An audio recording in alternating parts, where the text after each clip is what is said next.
Mingala Kamya, I'm Angus Watson with the top stories for DVB. Burma has denied responsibility for an artillery assault on a Chinese village close to the border of northern Shan State. Military Chief Htin Lin Oo told Chinese Ambassador Yang Hulan on Monday that Kokang rebels were responsible for the stray shells which injured 5 civilians last week.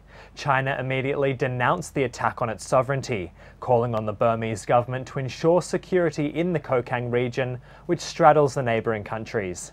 Naypyidaw has now accused the Myanmar Nationalities Democratic Alliance Army of perpetrating a planned attack on China, saying the Kokang rebels are trying to destabilise relations between Naypyidaw and Beijing.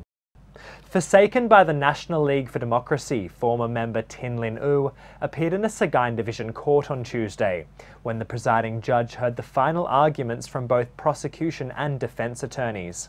Htin Lin Oo is accused of defaming religion and hurting religious feelings in a speech he made last year. His address called upon Buddhists across Burma to reject religious nationalism. The case saw him condemned by Buddhist Council, the Association for the Protection of Race and Religion, and saw him excommunicated by local monks. He was also ejected from the NLD. A verdict in the case is anticipated when court resumes on the 2nd of June.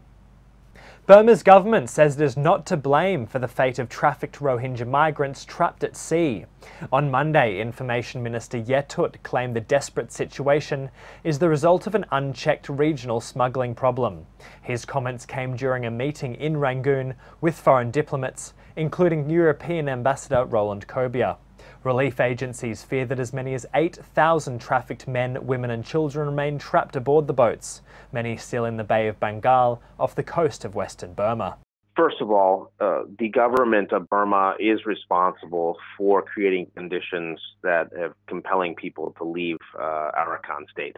Whatever Htut says is not going to escape that fact that there is a push factor, a major push factor that is driving these people out of Arakan state. And essentially, Burma is more than happy to empty Rakhine state of the Rohingya one boatload at a time.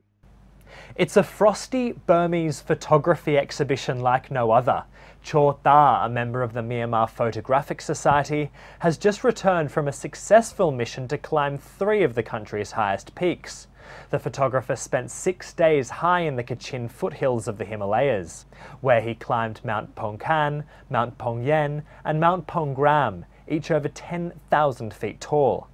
Htut said his film is evidence of the world's first photographic expedition into the Kachin Mountains, and he hopes to inspire others.